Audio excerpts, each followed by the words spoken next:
찬송 그 8장 1절 드림으로 주일 예배 하나님께 드리겠습니다.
감사로 하나님께 제사를 드리며 지존하신 이에게 내 소원을 갚으며 환난 날에 나를 부르라. 내가 너를 건지리니 내가 너를 영화롭게 하리로다. 아멘.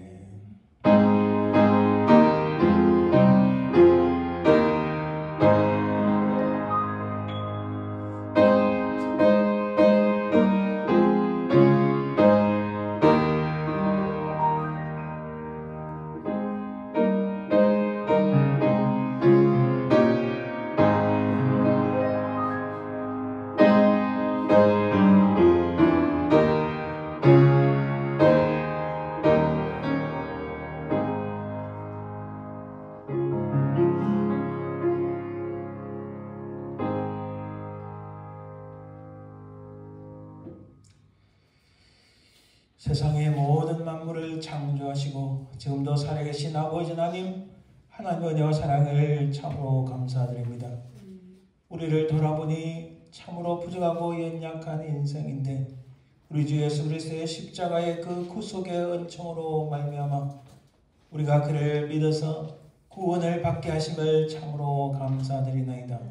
이 땅에 사는 동안 우리 주의 성령께서 우리 발걸음을 지키시고 인도하시며 하나님 나라 가기까지 부단히 우리를 끄시는 그 은혜와 사랑을 참으로 감사드리나이다. 이 예배를 오직 하나님께 드리며 하나님 홀로 모든 영광과 찬송을 받아옵소서. 감사드리며 그러가신 예수 그리스도 이름으로 기원드리나이다. 아멘. 오늘 하나님 말씀 교독은 시편 149편 말씀입니다. 할렐루야. 새 노래로 여호와께 노래하며 성도의 모임 가운데서 찬양할지어다. 이스라엘은 자기를 지으신 이로 말미암아 즐거워하며 시온의 주민은 그들의 왕으로 말미암아 즐거워할지어다. 춤추며 그의 이름을 찬양하며 소고와 수금으로 그를 찬양할지어다. 여호와께서는 자기 백성을 기뻐하시며 겸손한 자를 구원으로 아름답게 하시리로다. 성도들은 영광 중에 즐거워하며 그들의 침상에서 기쁨으로 노래할지어다. 그들의 입에는 하나님에 대한 찬양이 있고 그들의 손에는 부활을 가진 칼이 있도다.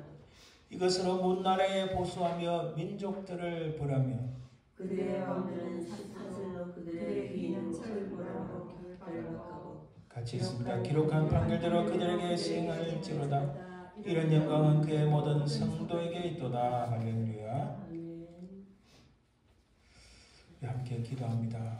우리 자신을 돌아보아 아버지 하나님, 참으로 부족하고 연약한 인생입니다. 우리의 모든 죄와 허물들을 용서하시고 주의 보혈로서 우리를 깨끗이 씻기시고 용서하여 주옵소서. 이 제목으로 간절히 합심해서 기도합니다. 주님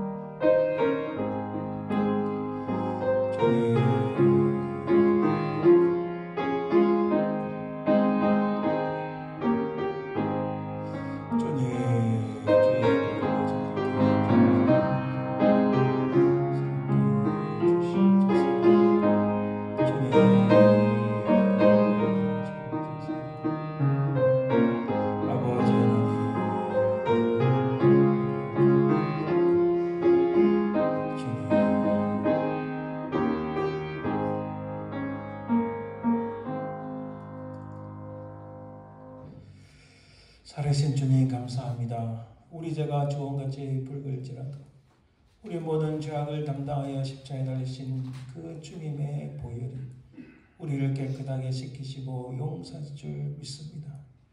이 땅에 사는 동안 우리의 모든 죄와 허물들이 예수 그리스도의 보혈로 의지함으로 우리 모든 죄악들이 사하여졌음을 믿사오며 그러가신 예수 그리스도의 이름으로 기도드립니다. 아멘. 사도신경 우리 신앙을 고백합니다. 전능하사 천지를 만드신 하나님 아버지를 내가 믿사오며 그의 아들 우리 주 예수 그리스도를 믿사오니 이는 성령으로 잉태하사 동일녀 마리아에 나시고 본디오 빌라도에게 고난을 받으사 십자가에 못 박혀 죽으시고 장사한 지 사흘 만에 죽은 자 가운데서 다시 살아나시며 하늘에 오르사 전능하신 하나님 우편에 앉아 계시다가 저려서 산 자와 죽은 자를 심판으로 오시리라. 성령을 믿사오며 거룩한 공의와 성도와 서로 교통하는 것과 죄를 사하여 주시는 것과 몸이 다시 사는 것과 영원히 사는 것을 믿사옵나이다. 아멘. 찬송 21장 다 찬양하리라 찬송드립니다.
합심해서 기도합니다. 하나님, 우리 교회에 놀란 주의 보응의 역사, 성령의 역사 일어나게 은혜 베풀어 주옵소서. 간절히 기도하시고 이제 미국 대통령 선거가 얼마 남지 않았는데 하나님께서 기뻐하시는 사람을 세우시고 이 땅이 다시 회복되게 하시고 교회들이 부흥이 있도록 기도해 주길 바랍니다.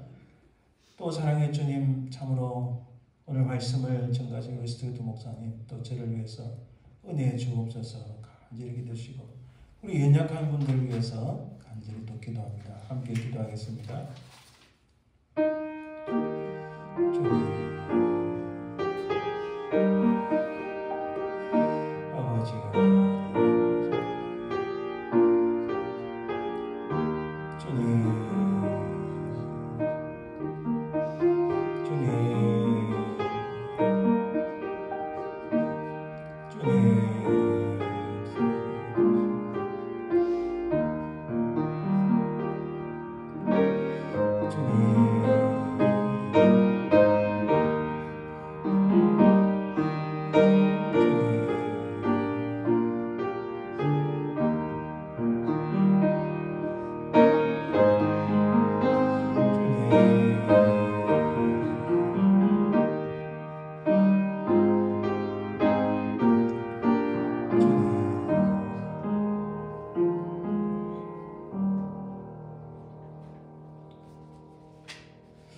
은혜로우신 주님 감사합니다.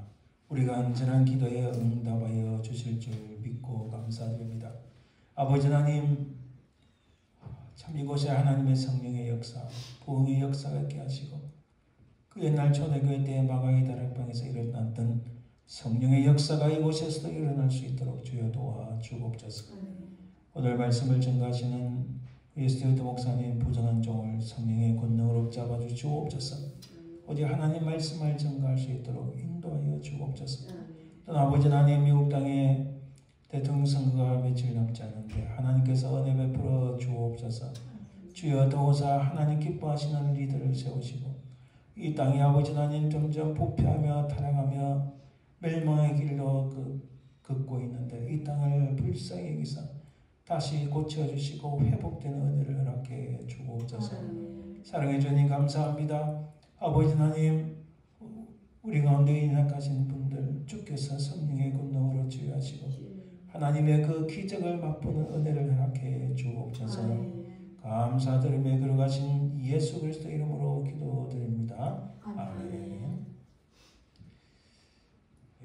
오늘 예물 봉헌을 위해서 그 옛날 주가 그러신 제목으로 하나님께 찬양 연주드립니다. 가사를 잠깐 보면 그 옛날 주가 그러신 거룩한 길 따라 나 오늘 다시 걸으며 주 모습 그렸네.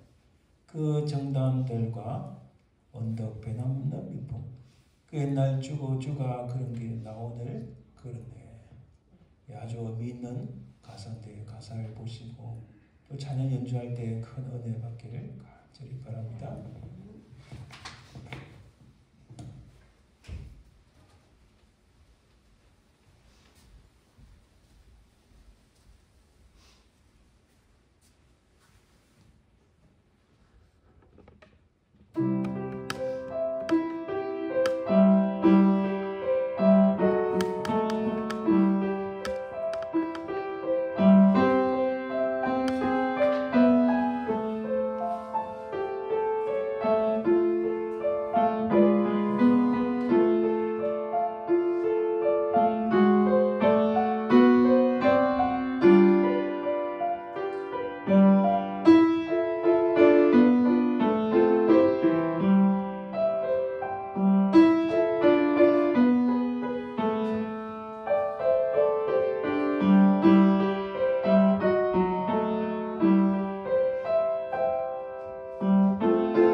감사합니다. 우리 예물 위해서 한번 기도합니다. 아버지 하나님 감사합니다. 주신 이도 하나님이시여 그도 가진 이도 하나님인데 주신 것에 너무 감사하여 구별하여 하나님께 예물을 드립니다. 하나님 우리 손길이 복되게 하시고 우리의 삶 속에 물질의 복만 아니라 강건한 복을 누리고 또 하나님의 은혜의 복을 누리며 평안의 복을 누리게 하옵소서. 이 물질이 하나님의 영광을 위하여 쓰임받고 주의 복음을 전가하는 데 쓰임받는 큰 은혜를 허락해 주옵소서. 감사드리며 거룩하신 예수님 이름으로 기도드립니다. 아멘. 오늘 하나님 말씀은 고린도후서 1장 3절에서 10절 말씀입니다. 고린도후서 1장 3절에서 10절 말씀 신약 286면 정도 있습니다. 찬송하리로다 그는 우리 주 예수 그리스도의 하나님이시요 자비 아버지시여 모든 위로의 하나님이시며 우리의 모든 환난 중에서 우리를 위로하사 우리로 하여금 하나님께 받는 위로로서 모든 환난 중에 있는 자들을 능히 위로하게 하시는 이시로다. 그리스도의 고난이 우리에게 넘친 것 같이 우리가 받는 위로도 그리스도로 말미암아 넘치는도다. 우리가 환난 당하는 것도 너희가 위로와 구원을 받게 하려는 것이요 우리가 위로를 받는 것도 너희가 위로를 받게 하려는 것이니 이 위로가 너희 속에 역사하여 우리가 받는 것 같은 고난을 너희도 견디게 하느니라. 너희를 위한 우리의 소망이 견고함은 너희가 고난에 참여하는 자가 된 것 같이 위로에도 그러할 줄을 알미라. 형제들아 우리가 아시아에서 당한 환난을 너희가 모르기를 원하지 아니하노니 힘에 겹도록 심한 고난을 당하여 살 소망까지 끊어지고 우리는 우리 자신의 사형 선고를 받은 줄 알았으니 이는 우리로 자기를 의지하지 말고 오직 죽은 자를 다시 살리시는 하나님만 의지하게 하심이라. 그가 이같이 큰 사망에서 우리를 건지셨고 또 건지실 것이며 이후에도 건지시기를 그에게 바라노라. 아멘. 오늘 위기와 위로의 변곡점에서라는 제목으로 말씀을 살펴봅니다. 우리 잠시 기도합시다. 하나님 감사합니다. 오늘 말씀을 통하여 우리 삶 속에 스며드는 이 위기 속에서 환난 속에서 어려움 속에서 하나님의 위로를 발견하고 하나님의 위로와 격려로 하나님의 은혜로 다시 일어나고 소생되는 저희들 되게 도와주옵소서. 감사드리며 예수 그리스도 이름으로 기도드립니다. 아멘. 여러분 그래프에 수학에 이런 게 있습니다.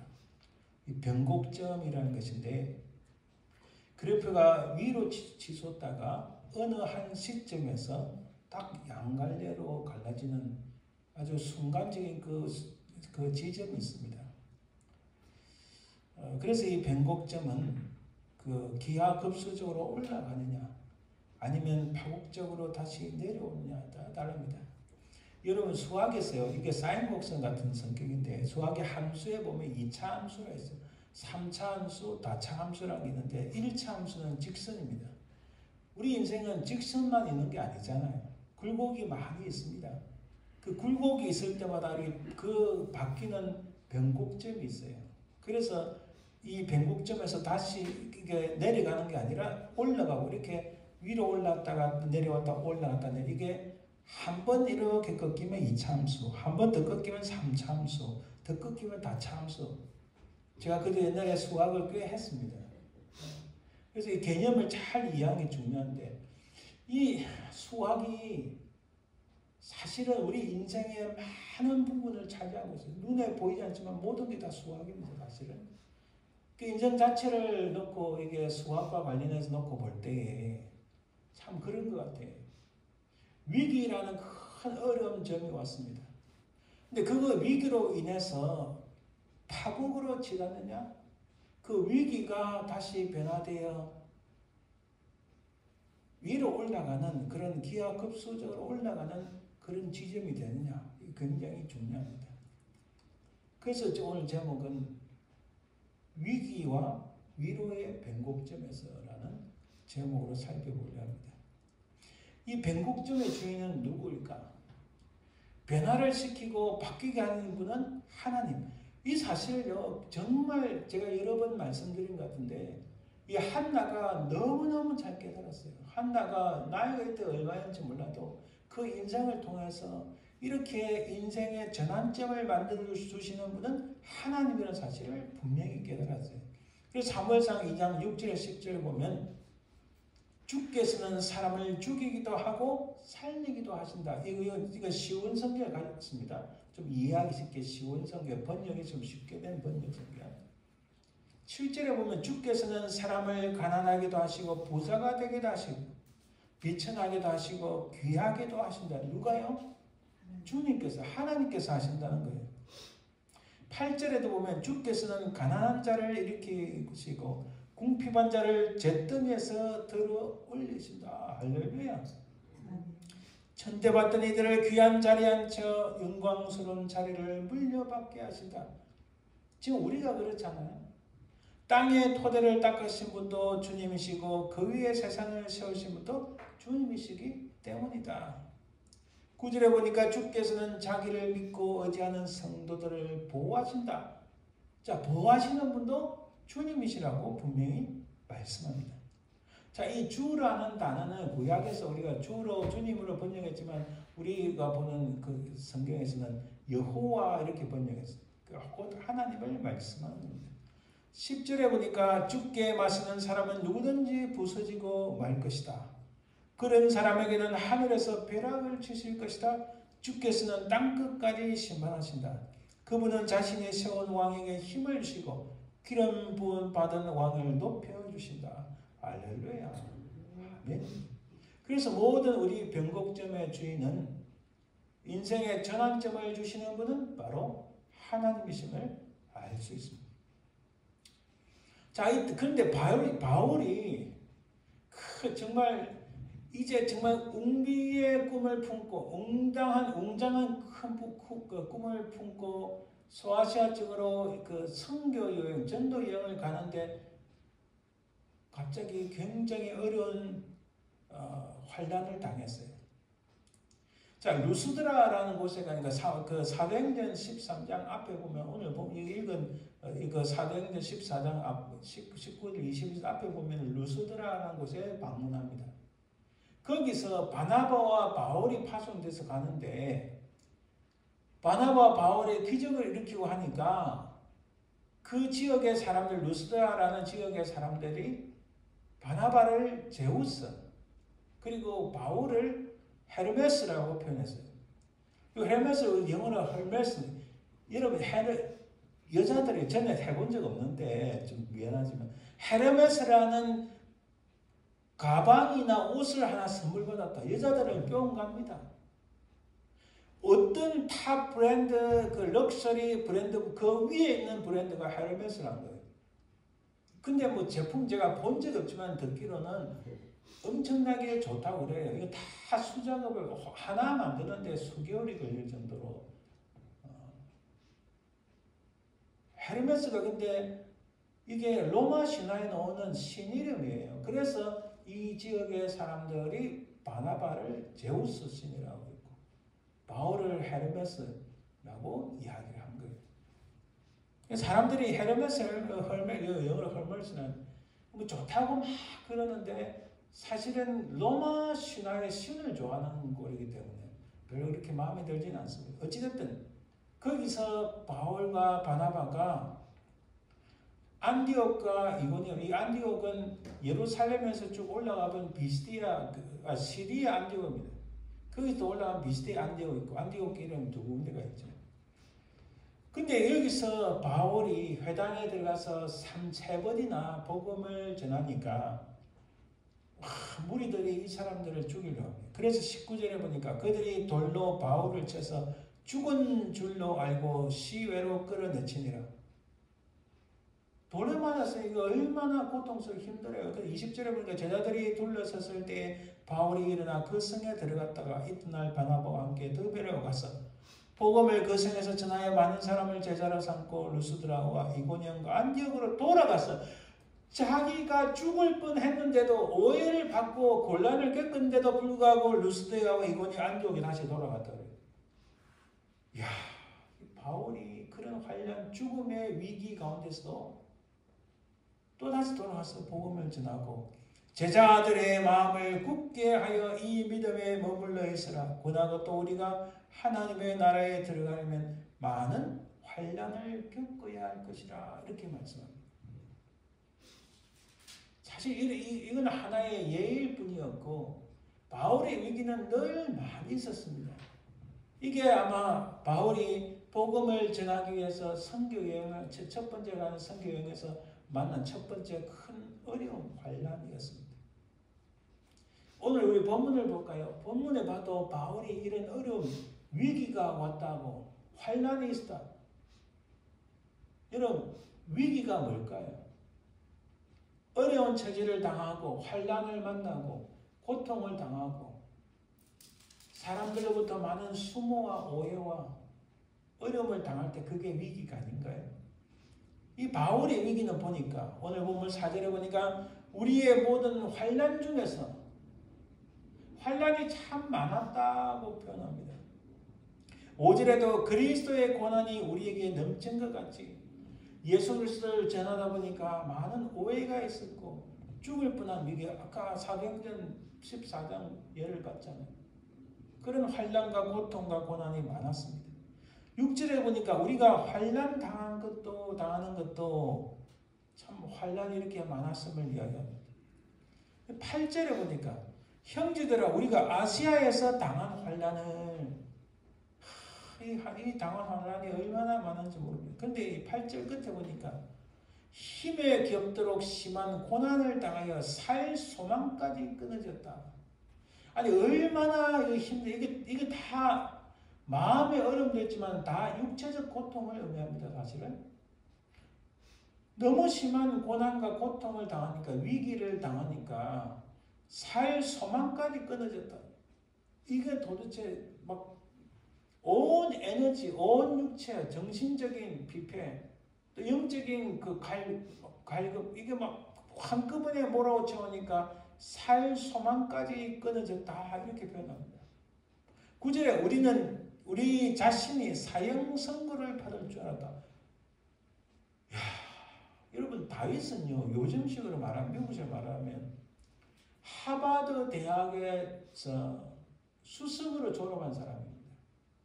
지금 우리 여기 하버드에서 수석을 졸업한 대단한 그런 사람이다. 뭐 어디 간들 뭐 그 회사 취직이 안 되고 돈 많이 벌지 않겠습니까? 그렇죠?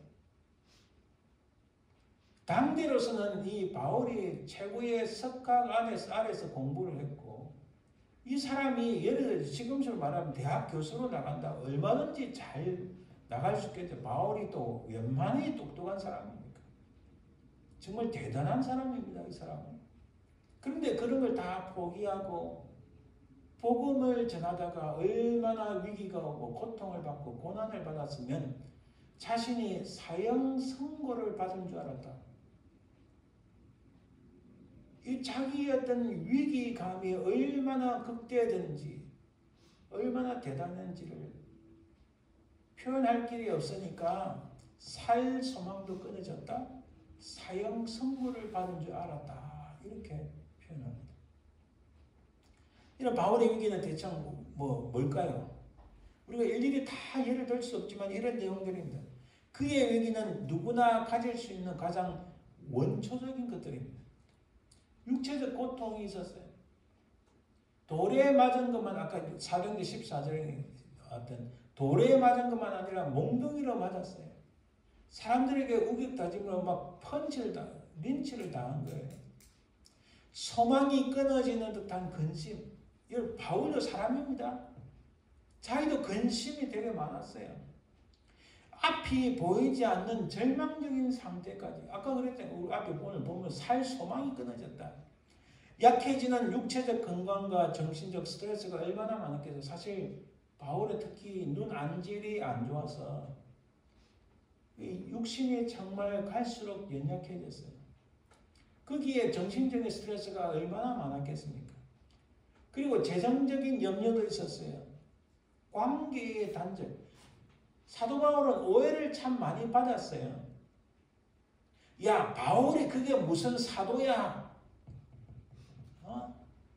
말도 제대로 못하는 어눌한 사람이 무슨 사도야.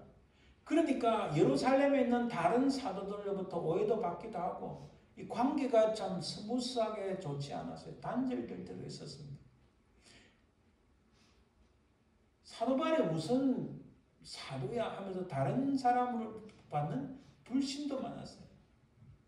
자, 이 모든 것은 사도 바울이 뭐 때문에 이런 고통을 받아야 했나요? 바로 복음 전도로 말미암아 그가 복음을 전하는 선교사로 전도자로 사도로 부름을 받고 그 일을 감당하다가 이런 위기를 맞았습니다. 자, 우리의 위기는 뭐갈까요? 바울처럼 바울과 비슷하게 생각해서 우리의 위기는 누구나 가질 수 있는 가장 원초적인 것들입니다. 우리의 위기는 이럴 때 옵니다. 첫째는 육체적 건강 때문에 위기가 올 수 있습니다. 절망적인 근심이 있을 때. 여러분, 육체적 건강과 절망적인 근심은 깊은 관련이 있습니다. 그래서 저는 육체적으로 연약해질 때 신앙적으로 또 믿음이 연약해질 수 있고 근심이 쌓임으로써 신앙의 가장 원초적인 것도 놓쳐버린 경우가 많이 있습니다. 이거 잘 기억하셔야 됩니다.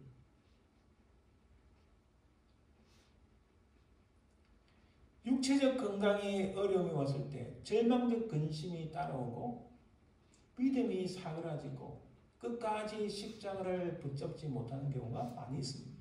이럴 때 우리에게 큰 위기가 다가옵니다. 또 그로 인해서 정신적인 스트레스가 많이 오는 거예요. 또한 재정적인 염려가 많이 옵니다. 관계의 단절.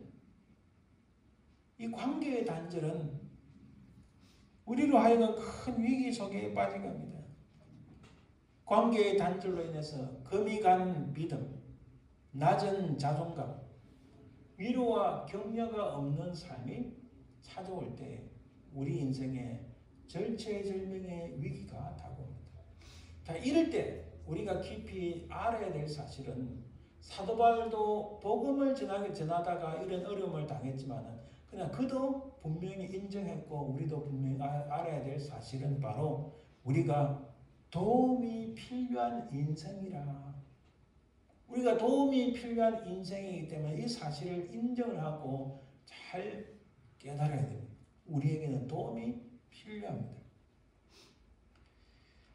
자, 도움이 필요한 이때 사도 바울의 그 위기를 탈출하게 만드는 그 위로는 바울의 위로는 뭐였을까요?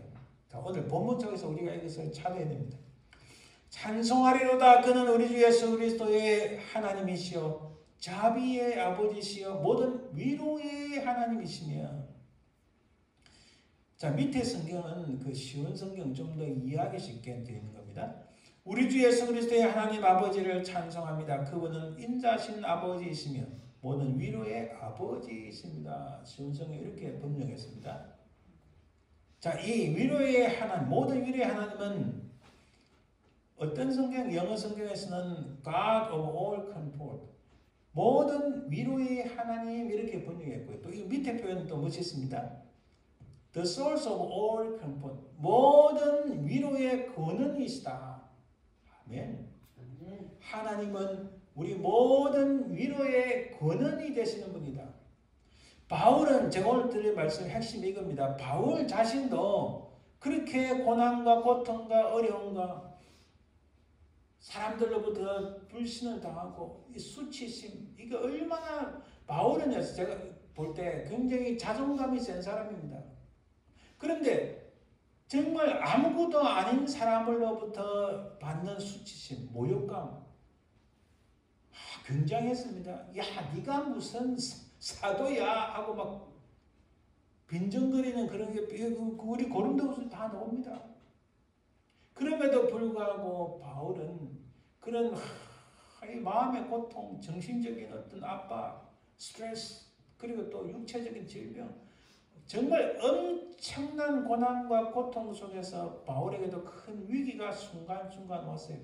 그래서 바울은 야, 내가 이 모든 걸 할 수 있다 이렇게 말하지 않습니다. 그도 자기 자신이 철저하게 하나님의 도움이 필요함을 고백합니다.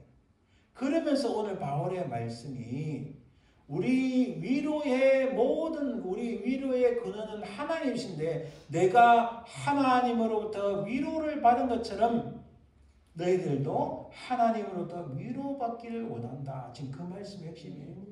인생에게는 누구나 다 위기가 찾아옵니다.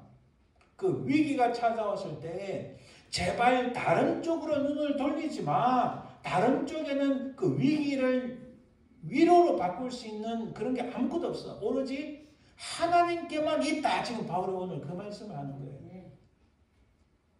모든 위로의 근원은 바로 하나님이심을 우리가 깊이 새겨야 됩니다.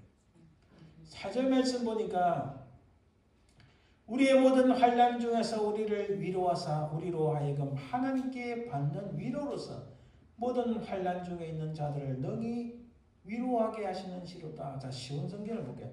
하나님은 우리가 여러 가지 환난을 당할 때 위로해 주셔서, 자, 바울 자신도 하나님으로부터 자기가 환난을 당했을 때, 위기를 맞이했을 때 하나님으로부터 위로를 받았다. 하나님이 자기에게 위로를 주셨다고 딱 이야기합니다. 그리고 우리가 하나님께 받은 위로로서 여러 환난을 당한 사람들을 위로할 수 있게 하셨다. 내가 하나님께로부터 위로를 받았는데 내가 그 위로로 너희들도 위로받기를 원한다. 내가 너희를 위로하기를 원한다. 이야, 얼마나 멋집니까? 자, 여기서 보면 첫 번째로 4절에 우리의 모든 환난 중에서 우리를 위로하사, 하나님이 바울과 자신의 동력자들이 받았던 모든 환난 중에서 하나님께서 위로하셨다고 분명히 증거합니다. 이거 굉장히 중요합니다. 내가 위기를 만났을 때 하나님이 위로를 해주실라나? 내가 어려움을 당했을 때 하나님이 내 말을 경청해 주시려나? 이거 아니에요. 제가 이게 굉장히 중요해서 말씀드리는 겁니다.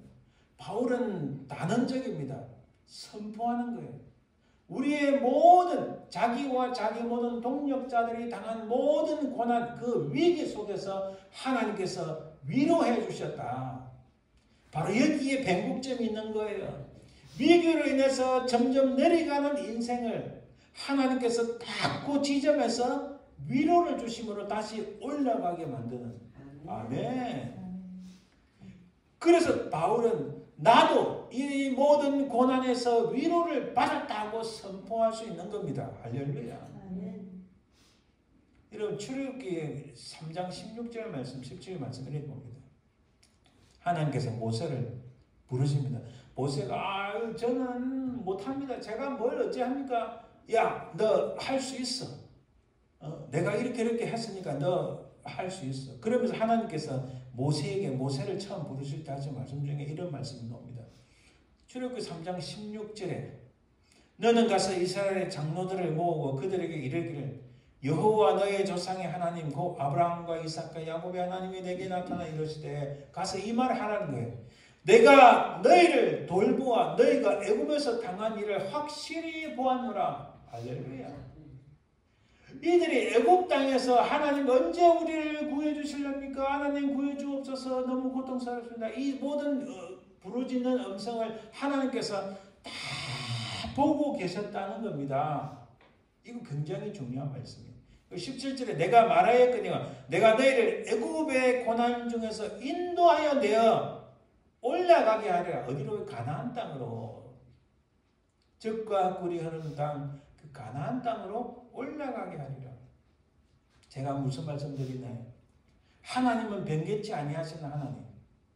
그 옛날 애굽의 부르짖음에 하나님께서 그들을 돌보시고 그들을 다 지켜보셨던 하나님, 지금도 여전히 살아계시고 동일하신 하나님, 그 하나님이 바울의 위기에서도 바울을 항상 지켜보고 계셨다. 동일하게 바울이 지금 그 이야기하는 겁니다. 내 위기 가운데 위로를 주신 하나님 딱 선포를 합니다. 동일하게 너희들 고난과 너희들 위기 가운데서도 하나님께서 동일하게 너희들을 돌보시고 너희들을 지켜보고 계신다. 그래서 너희들을 하나님께서 위로를 주신다. 할렐루야. 이 말씀이에요. 어찌 되겠지 뭐 하나님께서 뭐 안 도와주시겠나? 내가 지금 믿은 연수가 얼마인데 그게 아니라는 거예요. 그게 아닙니다. 오늘 바울이 분명히 출애굽부터 바울이 말씀을 딱 보세요. 하나님께서 딱 지켜보고 계신다. 바울이 죽을 위기까지 그리고 자기 고백하잖아요. 내가 살 소망이 없다. 살아야 될 이유를 모르겠더라. 너무 고난을 많이 받아서 그 위기 속에서 내가 사형 선고를 받은 줄 알았더라. 근데 그 순간에 하나님께서 지켜보시고 바울아 괜찮아. 그래서 하나님께서 바울에게 확실한 위로를 주셨다 이렇게 말씀하시는 거예요. 마찬가지로 너희들 위기 당해서 걱정하지 마. 하나님께서 지켜보시고 위로를 주신다. 새로운 소망을 주신다고 지금 바울이 선포하는 거예요. 우리가 다른 데서 찾을 게 아니라 이 말씀 속에서 하나님의 위로를 찾아야 됩니다. 그래 우리는 확실하게 믿음을 가질 수 있다는 거예요. 아멘. 자, 4절의 또 뒷부분은요. 우리로 하여금 하나님께 받는 위로로서 모든 환난 중에 있는 자들을 능히 위로하게 하시는 이시로다. 그 밑에 쉬운 성경은 4절 그 뒷부분 볼까요? 우리가 하나님께 받은 위로로서 여러 환난을 당한 사람들을 위로할 수 있게 하셨다. 이 말씀 이게 뭐예요? 앞에 내가 확실하게 위기 가운데서 어려움 가운데서 환난 가운데서 하나님의 위로를 받았는데 그 위로를 내가 확실하게 말하는데 너희들도 하나님께 위로를 받아서 모든 환난을 이겨내게 하실 것이다. 이렇게 선포하는 게 할렐루야. 이 사실을 믿어야 됩니다. 다시 말씀드리지만 목사님 정말 좀 어떻게 될까요? 하나님의 위로가 있을까요? 이거 아닙니다. 이거는 불신이에요. 분명한 하나님께서 믿음을 가진 자를 지켜보시고 돌보시고 그에게 위로를 주실 줄 믿습니다. 아멘. 5절 말씀 보니까 그리스도의 고난이 우리에게 넘친 것 같이 우리가 받는 위로도 그리스도로 말미암아 넘치도다. 쉬운 성경을 보면은 그리스도의 고난이 우리에게 넘쳐나는 것처럼 그리스도로 말미암아 받는 우리의 위로도 넘치게 되었다. 이게 얼마나 멋있습니까? 어려움을 당하고 환난을 당하고 저도 사람이니까 때때로는 막 여러 가지 근심이 많습니다. 밤에 잠이 안 올 때도 사실 많아요. 여러분 죄송하지만 인생을 한 해 좀 더 자꾸 살아보니까 인생에 참 근심이 쌓이고 사람 힘으로 할 수 없는 어려운 경우가 많이 오더라고요. 근데 사도 바울 오늘 분명히 말씀입니다. 우리가 이 땅에서 예수 그리스도를 믿음으로 말미암아 살아갈 때에 이런 여러 가지 어려움이 오고 위기가 오는데 특히 신앙을 지켜나가면서 이런 어려움이 올 때에 그 고난이 그리스도 고난이 우리에게 넘치는 그만큼 하나님께서 그리스도 은혜 예수 그리스도 은혜로 말미암아 그겁니다. 예수 그리스도로 말미암아 그만큼 위로도 넘치게 하신다. 할렐루야. 참 이게 실제적인 예를 참 많이 있지만 제 개인적인 예를 드립니다. 결혼하고 아들을 잃으니까 하나님께서 그의 2배 되는 위로를 주셔서 그래서 2아들 주셨잖아요. 그 얼마나 큰 은혜입니까? 그죠? 실망치 아니하고 그 놀라운 그게 아무것도 아닌데 다른 사람 볼 때는 그게 자연스럽 같지만 사실 그거는 우리 인생에서 새로운 아들을 하나 주셨다는 것은 큰 기적입니다. 은혜예요. 그걸 깨닫지 못하면 하나님 은혜를 모르는 거예요. 그렇잖아요.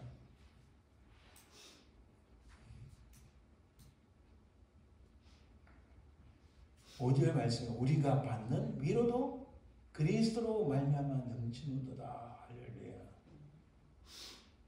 고난이 있고 위기가 있지만은 예수 그리스도의 십자가를 확 붙잡고 있으면 그 그리스도로부터 오는 예수 그리스도로 말미암아 예수 그리스도로 인해서 예수 그리스도 때문에 예수 그리스도 덕분에 우리의 위로가 차고 넘친다는 말씀입니다. 구약에 보세요. 요셉, 다니엘, 다윗. 우리 상상을 이들의 인생이 굴곡이 많습니다. 막 오르락 내리락 얼마나 많아요. 그렇잖아요. 다 살펴보지 않아도 이제 너무 잘 아실 거예요. 오르락 내리락 막 많습니다. 그렇게 많은 어려움과 고난을 통해서도 결국은 하나님께서 그들을 위로하시고 그들을 멋진 인생으로 만들어주신 걸 믿습니다. 할렐루야. 바울도 마찬가지예요. 근데 이들만 있나요? 그 뒤에 역사 속에서 오늘도 이 사실을 증언하는 허다한 증인들이 너무나 많다는 거예요. 오늘 우리가 이거 앞에 보세요. 허다한 증인들. 이 허다한 증인들의 한 분이 되실 줄 믿습니다. 살다 보니까 내게 이런 어려움이 많지만 하나님 은혜로 말미암아 내 모든 것을 위로받는 역사가 일어났다. 할렐루야. 이렇게 증언하시고 허다한 증인들이 되시길 주님의 이름으로 축원드립니다. 6절을 볼까요? 우리가 환난 당하는 것도 너희가 위로와 구원을 받게 하려는 것이요 우리가 위로를 받는 것도 너희가 위로를 받게 하려는 것이니. 이게 참 멋집니다. 6절에 좀 쉬운 성경 잠깐 보면 우리가 환난을 당한다면 이것은 여러분을 위로하고 구원받게 하기 위한 것입니다. 우리가 위로를 받는다면 그것도 여러분을 위로해 주기 위한 것입니다. 이 위로로 여러분은 우리가 당하는 고난과 동일한 고난을 받을 때 오래 참습니다. 자, 6절 앞부분 보면 우리가 환난 당하는 것도 너희가 위로와 구원을 받게 하는 것이야. 이게 무슨 말이겠지? 앞에 보세요. 이겁니다. 야, 위기가 왔다고 그 위기 속에 막 매몰되고 빠져들지 마라. 거기에 반드시 변고점이 있다. 반드시 그 상황을 바꾸는 어느 지점이 있다. 바로 거기에 그리스도의 위로와 구원이 반드시 온다. 이 말씀이에요. 할렐루야. 위기가 찾아왔다. 말하자면 큰 고난과 어려움과 고통이 왔다. 그것 때문에 실망하거나 절망하지 말라. 거기에 매몰되지 마라. 거기에 빠져들지 마라. 반드시 거기에 상황을 바꾸는 하나님의 변고점이 있다. 하나님의 위로와 예수 그리스도의 위로와 구원이 반드시 거기에 있다. 그 사실을 바라보라고 지금 말씀하시는 거예요. 왜? 바울이 자기 자신이 그렇게 경험했으니까 확실하게 선포하는 겁니다. 그리고 6절도 보면은 우리가 위로를 받는 것도 너희가 위로를 받게 하는 것이니 이 말씀 뭘까요? 죽음의 위기 속에서 위로받았던 우리를 봐라. 야, 내를 봐. 그렇게 돌마다 죽을 뻔했고 사형선고 받는 것 같은 그런 위기 속에서 어려움 속에서 위로를 받아서 지금까지 온 나를 봐라. 하물며 너희들의 위기 속에서 하나님의 위로가 없겠느냐? 반드시 있다는 말씀이에요. 아멘. 이 말씀을 꼭 기억하시길 바랍니다. 또 6절 세 번째 끝부분 보면 이 위로가 너희 속에 역사하여 우리가 받는 것 같은 고난을 너희도 견디게 하느니라. 무슨 말씀입니까? 야, 우리도 위기, 말하자면 환난 속에 있지만 바울에게 주셨던 그 위기가 위로가 바울에게 주셨던 그 위로가 우리가 견디고 이길 수 있게 만드는 하나님의 역사이다. 바울에게 주셨던 그 위로가 우리가 견디고 이겨내고 승리할 수 있도록 만드는 하나님의 역사다. 여러분 여기 보세요. 위로가 너희 속에 역사라는 것은 이게 원래 그 그에게 단어가 하나님의 역사, 하나님의 일하심이라는 거예요. 고난 속에서 하나님께서 우리에게 위로를 주시는데 이것은 하나님께서 우리 인생을 위하여 작업하시고 만들어가시고 일하시는 증거라는 뜻입니다. 할렐루야. 아유, 하나님 내 인생 가운데 어떻게 하나님 역사하십니까? 아이고 눈에 아무것도 안 보이는데 뭐 대충 끝나겠지. 이게 아닙니다. 예수 그리스도를 나의 구세주로 영접한 사람, 주님이 나의 구원자라고 분명히 고백하고 그 믿음을 가진 자는 하나님의 위로가 오는데 그 하나님의 위로는 하나님께서 우리 인생을 새롭게 하시는 하나님의 일하심이라는 거예요. 그 일하심이 눈에 보이지 않지만 하나님께서 역사하신다는 사실입니다. 할렐루야. 요셉을 보세요. 요셉은 계속 어려움을 당해서 아무것도 아닌 것 같으나 요셉이 마지막에 이야기하자는 자기 형들에게 당신들의 악을 하나님은 선으로 바꾸사 요셉의 인생이 장차 이스라엘 백성들을 구원하기 위하여 쓰임받았던 하나님의 일하심이었어요. 할렐루야. 얼마나 놀라워요. 그런 역사가 근데 하나님의 일하심이 우리 인생 가운데 있다는 겁니다. 자, 바울의 확신은 그 다음 뭘까요? 바울은 어떻게 확신하고 7절에 너희를 위한 우리의 소망이 견고하면 너희가 고난에 참여하는 자가 된 것 같이 위로에도 그럴 줄을 알미라. 자, 쉬운 성경을 보면은 여러분을 향한 우리의 소망은 확고합니다. 왜냐하면 여러분이 우리가 당하는 고난에 참여한 것처럼 우리가 받는 위로에도 참여하고 있음을 알기 때문입니다. 고난 받는다고 고민하지만 반드시 끝까지 믿음을 지키면 하나님의 위로가 있다는 말씀이에요. 자, 이게 무슨 말씀입니까? 소망이 견고하면 너희가 고난에 참여하는 자가 된 것 같이 위로가 그럴 줄이라. 나는 자, 바울이 이렇게 말씀하는 거예요. 야, 나는 확실하게 믿어. 고난에 동참한 너희가 우리가 받은 그 위로의 자리에도 동참할 것을 믿어. 걱정하지 마. 내가 경험해 보니까 이 고난과 고통과 환난 이런 위기 속에서 하나님께서 확실하게 위로를 주셔서 그 변곡점이 생겨서 위기의 자리에서 위로의 자리로 옮겨 만들어 주셨다. 너희들 받는 고난 걱정하지 마. 반드시 하나님의 위로가 있어서 너희 인생을 새로 바꾸는 변곡점이 있는 거야. 걱정하지 마. 나를 믿어. 할렐루야. 지금 그렇게 말씀하시는 거예요. 8절 9절에 이제 바울이 그 자기의 예를 들면서 아까 읽었지만 예를 들면서 이렇게 말씀하시는 거예요. 아시아에서 당한 환난 힘에 겹도록 심한 고난을 당하여 살 소망까지 끊어지고 사형 선고를 받은 줄 알았으니 오직 죽은 자를 다시 살리시는 하나님만 의지하게 하시니라. 나 정말 살 소망도 없었고 사형 선고까지 받는 기분이었는데 하나님만 의지하니까 그 하나님의 위로가 오더라 이 말씀이에요. 그래 중요한 핵심은 오직 다시 살리시는 하나님만 의지함이라. 친구들, 이봐, 너희들 하나님만 의지하였더니 나 기적을 맛봤어. 내가 소망도 다 끊기고 죽는 줄 알았다니까. 그래서 내가 뭘 잘못했게 사형 선고를 받아서 이런 생각까지 들었는데 그 가운데서 그런 어떤 일이 있어도 하나님만 의지하였더니 나 기적을 맛봤어. 역시 하나님은 죽은 자를 살리시는 하나님이셔. 지금 바울이 이렇게 간증하고 있는 겁니다. 할렐루야.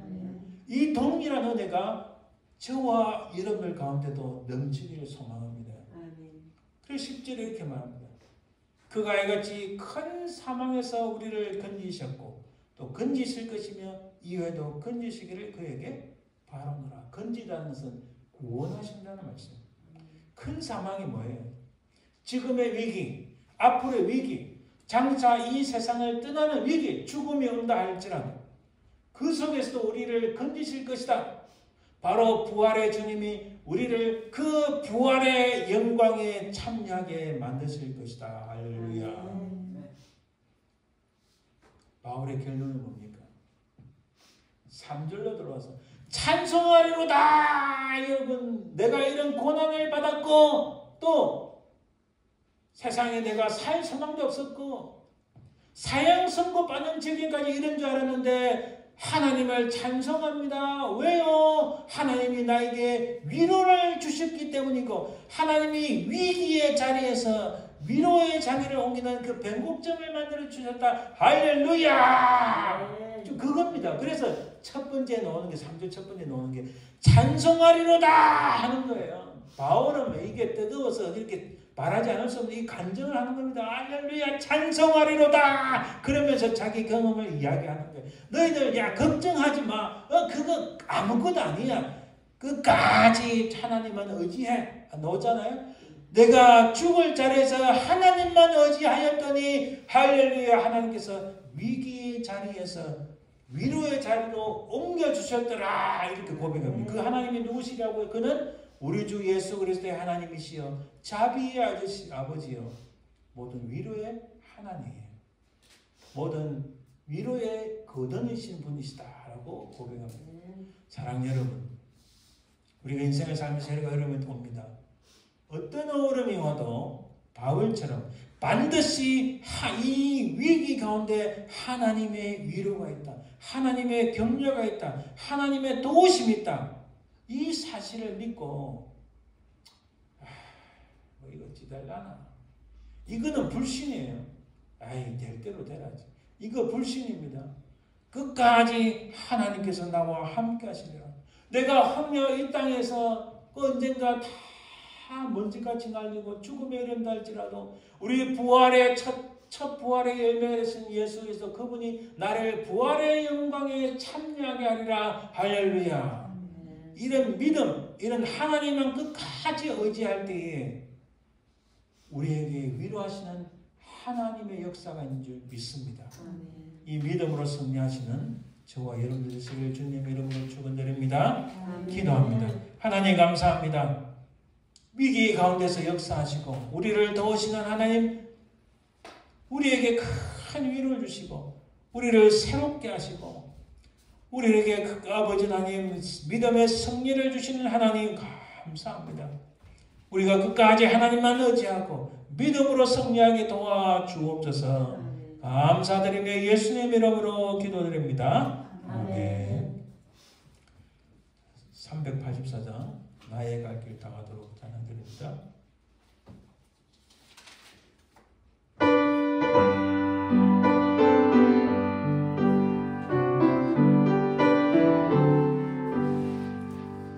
나의 갈 길 다가도록 예수 인도하시니 내 주 안에 있는 그를 어찌시 말이요 믿음으로 사는 자는 하늘 위로 받겠네.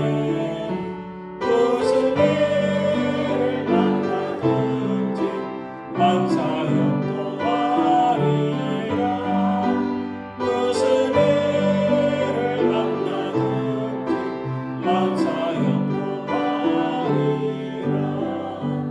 나의 갈 길 다가도록 예수 인도하시니 어려운 일 당한 때도 족한 은혜 주시네. 나는 심히 고단하고 영혼 매우 가라나. 나의 하늘 맘속에서 샘물 나게 하시네. 나의 하늘 맘속에서 샘물 나게 하시네. 나의 갈 길 다가도록 예수 인도하시니 그의 사랑 어찌 큰지 말로 할 수 없도다. 성령 감화받으며 하늘 날아갈 때에 영영불을 나의 찬송 예수 인도하셨네. 영영불을 나의 찬송 예수 인도하셨네. 아멘.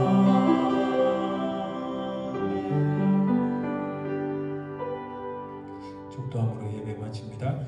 지금은 살아계신 예수 그리스도의 은혜와 아버지 하나님의 그 크신 사랑과 성령의 통하심, 인도하심, 역사하심이 우리 인생 가운데 위기가 와도 참으로 하나님의 크신 위로로 그 위로 가운데서 믿음으로 끝까지 승리하기를 소망하는 모든 주의 백성들 위해 그 모든 가족들 위해 삶의 현장 위에 지금도 영원토록 항상 함께 있을지어다. 아멘.